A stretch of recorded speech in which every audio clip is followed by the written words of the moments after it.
एक रेगिस्तान में एक पक्षी रहता था। उसके पास न खाने को कुछ था, न पानी था और न ही रहने की ढंग की जगह थी। उसके सारे पंख भी झड़ चुके थे और वह बहुत बीमार सा दिखने लगा था। एक दिन उसे एक कबूतर मिला और उस पक्षी ने उससे पूछा कि वह कहाँ जा रहा है। कबूतर ने कहा कि मैं स्वर्ग जा रहा हूं। उस पक्षी ने उससे कहा कि जरा पूछ कर आना कि मुझे इन कष्टों से छुटकारा कब मिलेगा। कबूतर ने कहा ठीक है।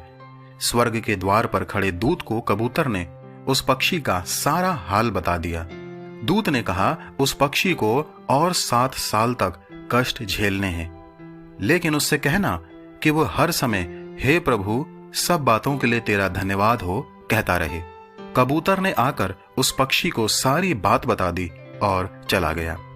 एक सप्ताह के बाद कबूतर जब उस रेगिस्तान से जहां वह पक्षी रहा करता था गुजरा, तो उसने देखा कि पक्षी के सारे पंख आ चुके हैं। वहां पर एक तालाब भी है और एक छायादार पेड़ भी जिस पर वह पक्षी बैठा था, और वहां खाने को भी पर्याप्त था। कबूतर को यह सब देखकर कुछ समझ में नहीं आया और वह फिर दूत के पास गया और बोला, आपने तो कहा था कि उस पक्षी को 7 साल और कष्ट झेलना है, लेकिन 7 दिनों में ही उसकी काया पलट हो गई है और वो बहुत खुश भी दिख रहा है।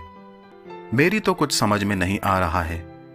दूत ने कहा, हाँ, ये सच है कि उसको 7 साल और कष्ट झेलना था, लेकिन वो हर समय और हर परिस्थिति में बार बार हे प्रभु, सब बातों के लिए तेरा धन्यवाद हो कहता रहा। जब वह गर्म रेत में गिरा तो उसने धन्यवाद दिया। जब वह उड़ नहीं पा रहा था तो उसने धन्यवाद दिया। जब उसके पास खाने और पीने को कुछ ना था तो उसने धन्यवाद दिया।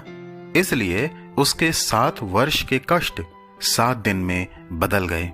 इस कहानी से हम यही सीखते हैं कि हमें भी हर समय और हर परिस्थिति में परमेश्वर पिता का धन्यवाद देना चाहिए। अक्सर हम अपने कष्टों और परेशानियों को देखकर बड़बड़ाने लगते हैं और शिकायतें करते हैं और कुढ़ते हैं, लेकिन हमें यह बात सोचनी चाहिए कि वर्तमान में जिस समय से होकर हम गुजर रहे हैं, परिस्थितियां उससे भी भयंकर हो सकती थीं। जब हम इस बात पर विचार करेंगे तो सच में हमारा मन परमेश्वर के प्रति धन्यवाद से भर जाएगा।